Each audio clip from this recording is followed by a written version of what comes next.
Hello, como estamos hoje? Todo mundo bem? Eu estou aqui, graças a Deus, tudo bem. Um sabadão, né?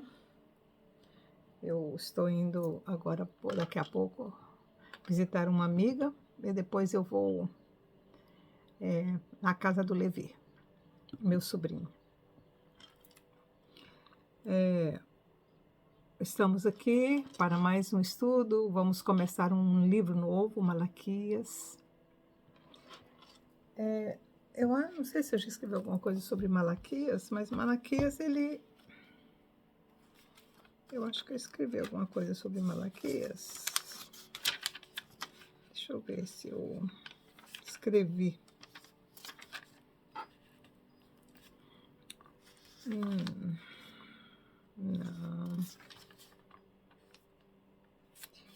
Deixa eu ver se está aqui nessa parte. Malaquias, Não tem muita coisa sobre o profeta Malaquias. A única coisa que fala aqui é que ele foi o último profeta, o último dos livros aqui, né? Que talvez ele não tenha vivido tanto quanto Zacarias, mas ele, como ele está último aqui, ele foi considerado o último profeta. Ele começou a profetizar no ano 400.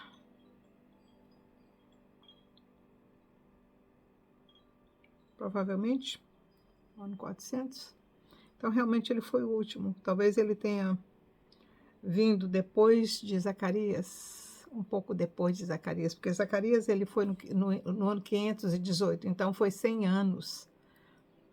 100 anos antes de Malaquias. Então, realmente, Malaquias foi o último profeta, né?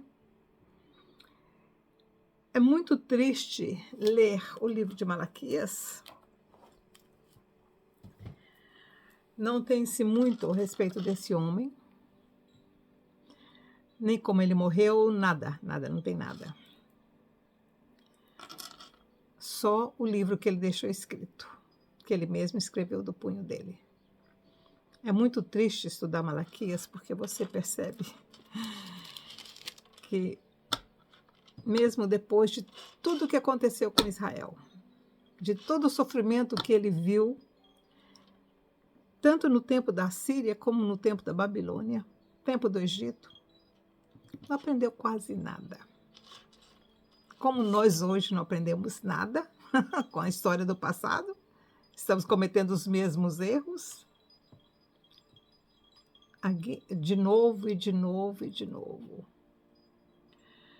O povo de Israel não é diferente.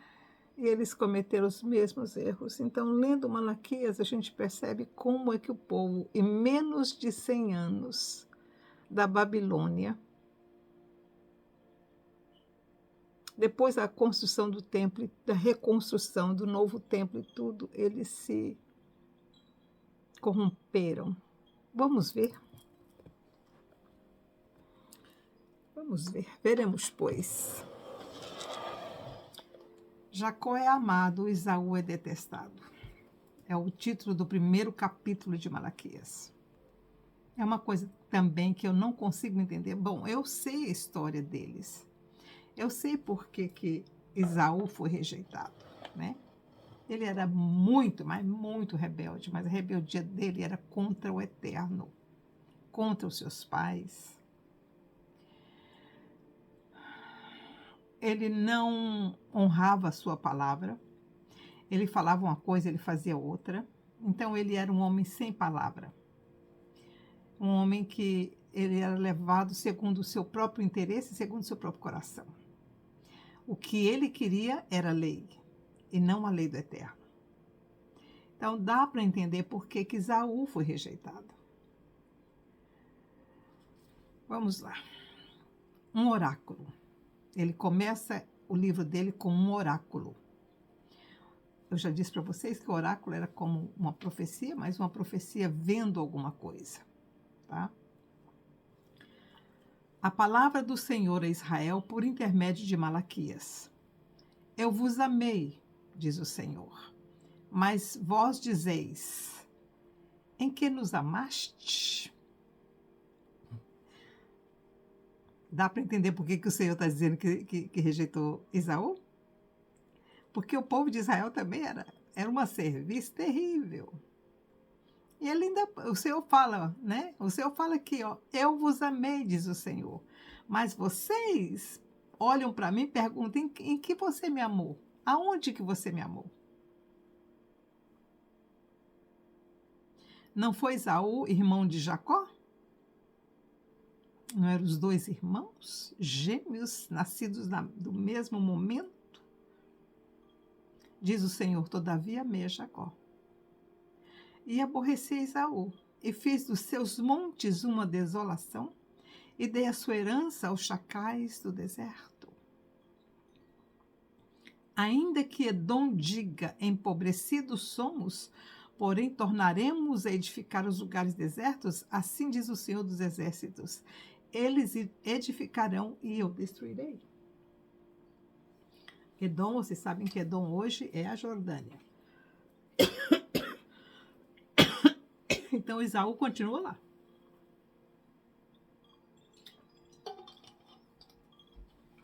Misturado com o filho de Ismael, que eles se misturaram, né? Com os filhos de Ismael. Aliás, Esaú, ele tomou uma das filhas de Ismael por esposa.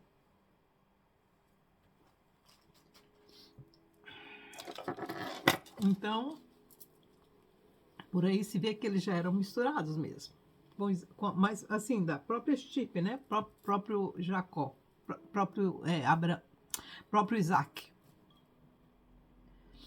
Ainda que Edom diga empobrecidos somos, porém tornaremos a edificar os lugares desertos. Assim diz o Senhor dos Exércitos, eles edificarão e eu destruirei. Edom é chamada terra da impiedade. Esaú era caçador. Esaú gostava de matar.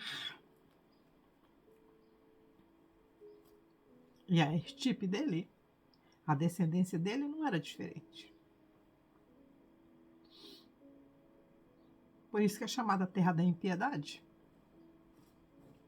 O povo contra quem o Senhor está irado para sempre. Aí você pergunta, mas como é que pode Deus estar irado com um povo para sempre? Olha, gente, muita coisa eu não sei. Não tenho como responder isso. Não sei. Talvez pela maldade que está intrínseca no caráter desse povo. Você pergunta, por exemplo, se você estudar a história das civilizações, você vai ver que esse pessoal ali do Iraque, Irã, Turquia, Síria, eles são violentos por natureza. Eles são violentos desde 4.000 anos atrás. E eles são violentos até hoje. Então, as coisas que eles fizeram lá em Israel agora foram absurdas. Mas essa era uma coisa comum há 600, 2, 3.000 anos atrás. Era assim que eles agiam. Se você estudar a história desse povo, você vai ver como eles eram cruéis e são cruéis até hoje. De quando eles pegaram, invadiram uma terra para subjugar aquele povo, assim, para impor medo mesmo, terror, eles cortavam o braço, cortavam a perna, cortavam o nariz, cortavam a orelha, cortavam a língua. Aí o povo ficava apavorado, ninguém queria ter o corpo decepado dessa forma. Então eles se submetiam a esse povo. E eles faziam isso uns com os outros. Uns com os outros, não era com uns com os outros.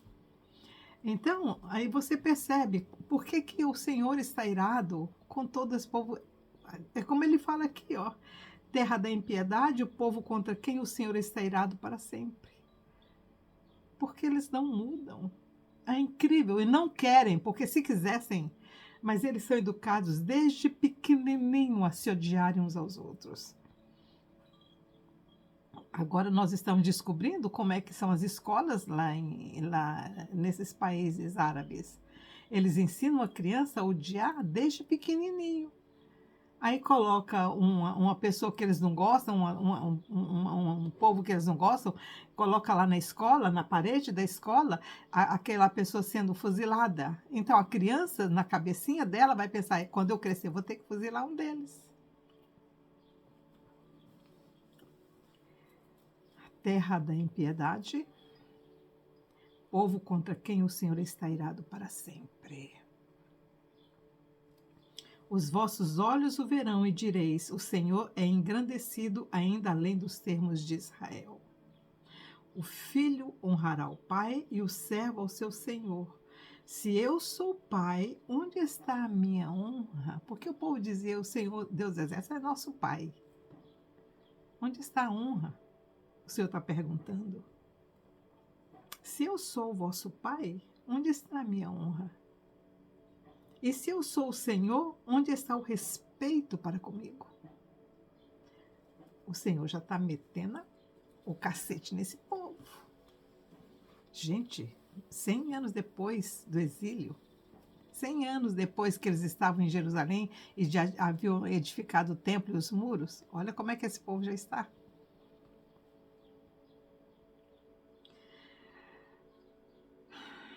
E se eu sou o Senhor, onde está o respeito para comigo, diz o Senhor dos Exércitos, a vós, ó sacerdotes,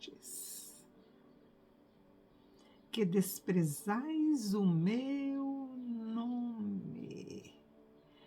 Gente, não era só o povo que estava rebelde, era o sacerdócio, a direção, o governo da igreja, do templo. Ó vós, ó sacerdotes, que desprezais o meu nome. Mas vós perguntais: em que desprezamos nós o teu nome? Ofereceis sobre o meu altar pão imundo e dizeis: em que te havemos profanado? Nisso que dizeis: a mesa do Senhor é desprezível. Gente, eles estavam fazendo todos aquele cerimonial só por fazer, por tradição, porque era um comando, então eles faziam, porque se não fizesse, Deus ia ficar irado, e aí ia mandar eles de novo para o exílio. Então eles faziam não por amor, eles faziam por obrigação. Dá uma lição aí para a gente entender, aprender e tremer diante dessa situação. Ok, versículo 7. Ofereceis sobre o meu altar pão imundo e dizeis: em que te havemos profanado? Pão imundo por quê? Porque eles não estavam fazendo de coração e de alma, eles estavam fazendo por obrigação.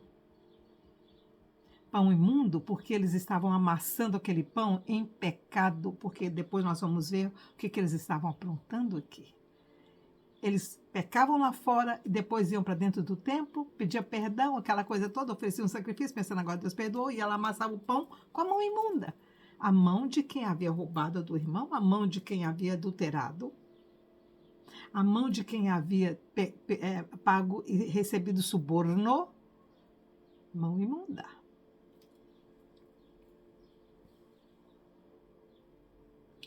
Quando trazeis animal cego para o sacrificardes, isso não é mal? E quando ofereceis o coxo ou o doente, isso não é mal? Ora, apresenta-o ao teu governador, terá ele agrado de ti e te será favorável? Diz o Senhor dos Exércitos. Olha outra coisa que eles estavam fazendo. Aquela ovelhinha que estava lá, vai morrer mesmo? Então deixa eu levar e vou sacrificar lá, dá para o sacerdote. É. Aquela que estava coxa, que não ia poder fazer nada? Pois é, levava. Aquela que era cega, que não ia poder fazer nada? Levava. Então oferecia no altar cego, coxo, machucada, quase morta. Leva o resto. O resto eu dou para Deus. Não é o que nós fazemos hoje também? Não damos o resto para o Senhor. E essa palavra vai para mim também, Miriam. Nunca dê o resto para o eterno. Não é aquele tempinho que sobra. Não. É a primícia. Ele quer a primícia, ele quer o primeiro. As primícias. Um coração obediente. Um coração amoroso. Que não critica, mas que ora. É isso que o Senhor agrada. Para que levar animal para o sacrifício se o seu coração está longe do eterno? Aquele sacrifício vai ser imundo diante do Senhor. E era o que ele estava falando aqui.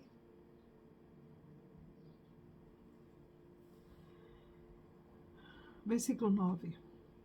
Agora suplicai o favor de Deus para que se compadeça de nós. Com tal oferta da vossa mão aceitará ele a vossa pessoa? Diz o Senhor dos Exércitos. Com você indo para a igreja por obrigação, aquele louvor que você vai fazer lá, o Senhor vai receber? Quando você vai, porque não tem nada mais para fazer. Eu não tenho o que fazer mesmo, deixa eu ir lá na igreja. Você acha que o Senhor vai se deleitar no seu louvor? Na sua presença lá? Versículo 9 de novo. Agora suplicai o favor de Deus para que se compadeça de nós. Com tal oferta da vossa mão, aceitará ele a vossa pessoa? Diz o Senhor dos Exércitos.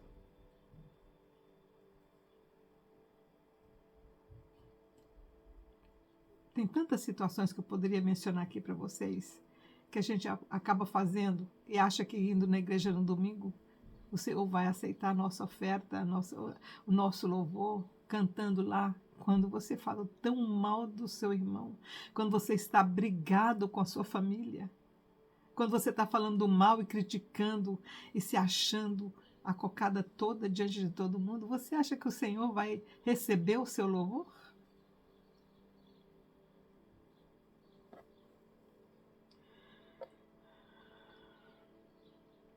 Versículo 10. Oxalá houvesse entre vós alguém que fechasse as portas para que não acendesse debalde o fogo do meu altar. O Senhor está dizendo, se tivesse alguém que chegasse lá na porta da igreja e dissesse, ninguém vai entrar aqui porque ninguém está em condições de oferecer oferta nenhuma ao Senhor essa noite. É isso que o Senhor está dizendo aqui. Oxalá tivesse uma pessoa para estar ali na porta do templo e dizer, aqui vocês não vão entrar para fazer sacrifício porque o Senhor não vai aceitar sacrifício de vocês. Então, para que sacrificar? Perder tempo? O Senhor não vai aceitar. Olha a que ponto o Senhor dos Exércitos chegou. Em dizer, oxalá houvesse entre vós alguém que fechasse as portas para que não se acendesse debalde o fogo do meu altar. Eu não tenho prazer em vós, diz o Senhor dos Exércitos, nem aceitarei da vossa mão as ofertas. Tem gente que pensa que, eu vou dar os 10% na igreja, né? Porque aí o Senhor me abençoa e aí eu alivio a minha consciência. O Senhor não aceita essa oferta, gente. Você não está ofertando para o Senhor, você só está dando para o pastor. O Senhor não está recebendo. Aí vem você e fala, mas o Senhor não está me abençoando, eu estou ofertando todo mês. Você está ofertando todo mês, você acha que o Senhor é obrigado a te abençoar porque você está levando o dinheiro para o pastor? Não, essa não é a oferta que o Senhor quer de você. Não é os 10% por obrigação. O Senhor aceitaria muito mais se você pegasse esses 10% e fosse numa vila lá no final da rua e visse uma família com fome e você oferece para ele. Pega aqueles 10% que você tem, faz uma compra e leva para aquela família. O Senhor ia ficar muito mais grato com isso. Entendeu?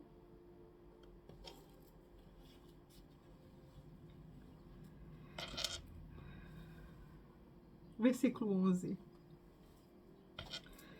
Desde o nascente do sol até o poente, o meu nome será grande entre as nações.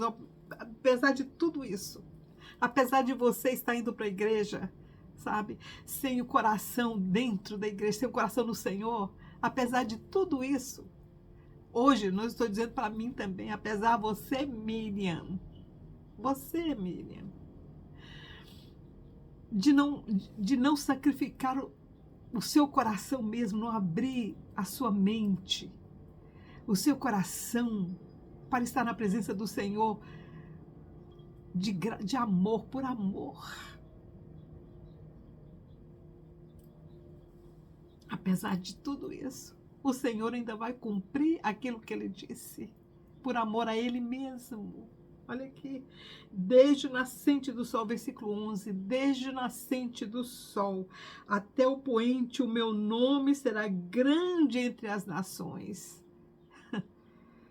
Em todo lugar se oferecerão no meu nome incenso e oblação pura, porque o meu nome será grande entre as nações, diz o Senhor dos Exércitos. Israel, você não está fazendo direito. Miriam, você não está fazendo direito. Igreja, você não está fazendo direito. Mas mesmo assim, o meu nome será glorificado. E haverá pessoas com coração puro e que vão oferecer oblações de incenso na minha presença. E esse incenso eu vou aceitar. Às vezes é uma pessoa que está lá no meio do mato que ninguém tem conhecimento que ela existe. Mas ela tem um coração no Senhor. E ela olha para a natureza todos os dias e glorifica o eterno. Isso é um incenso suave diante do Senhor. E o Senhor vai abençoar aquela pobre pessoa que está lá no meio do mato, mas que engrandece.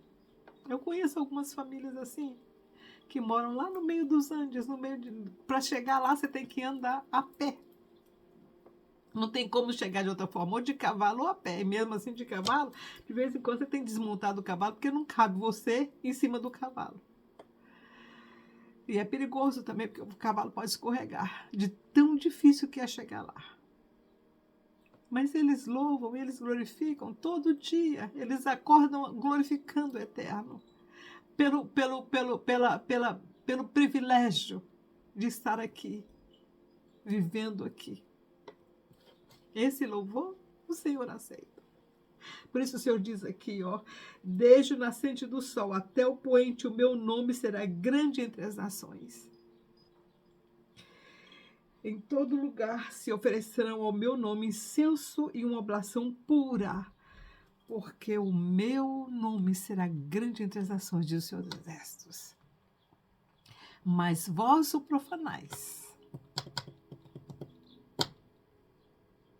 quando dizeis a mesa do Senhor é impura, e o seu produto, isso é a sua comida desprezível. Gente, eu fico impressionada como é que nós somos arrogantes. A arrogância humana é demais. Olha aqui o versículo 12. Mas vós o profanais quando dizeis a mesa do Senhor é impura e o seu produto, isto é, a sua comida desprezível. E dizeis também, que canseira. Que canseira. E o lançaste ao desprezo, diz o Senhor dos Exércitos. Gente, quantas vezes isso acontece, né? A gente pensa assim, ai, que canseira ir para a igreja todo dia. Ai, que canseira. Ficar aí, esses pastores falando a mesma coisa o tempo todo. Né? Pois é. E dizeis também que canseiras. Lá também existe isso, viu? Tá vendo? Isso não é novo. Não é novo. Quando os seus filhos falam isso para você, antes de você ir para a igreja, ai, que canseira, todo domingo tem que ir para a igreja. É. e o lançastes ao desprezo, disse ao dos exércitos, vós ofereceis... Olha aqui, gente, o que o povo estava fazendo? Vós ofereceis o roubado e o coxo e o doente, assim trazeis a oferta. Aceitaria eu isso da vossa mão? Diz o Senhor. Maldito seja o enganador que, tendo animal no seu rebanho, promete e oferece ao Senhor uma coisa vil. Pois eu sou grande rei, diz o Senhor dos exércitos, e o meu nome é temível entre as nações. Se a gente trouxer isso para os nossos dias de hoje, são as pessoas que estão na igreja cometendo coisas erradas, falcatruas, produto de roubo, produto como é que fala isso? Aí no Brasil também tem demais, né? Produto gente comprando, né? Voto, vai leva o dízimo para o Senhor, daquele dinheiro que recebeu. É.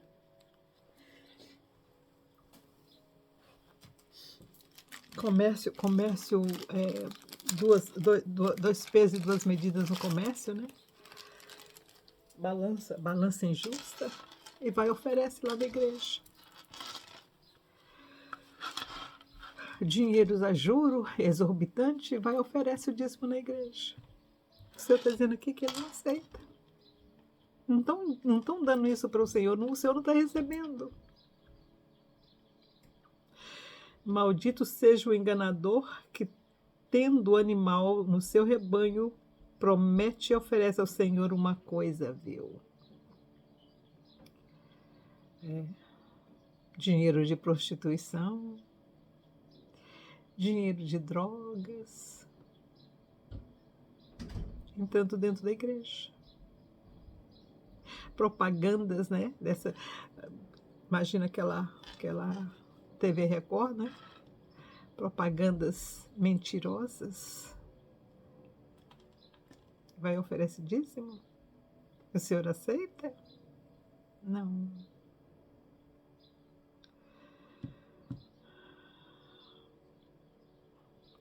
Você sabe por que a igreja está assim? Porque está faltando gente nos púlpitos verdadeiros para pregar isso aqui. Sabe por quê? Porque essa ilusão de estarmos no tempo da graça vai levar muita gente para o inferno. Vai. Para a destruição total. Porque o evangelho está sendo deturpado, pregado errado.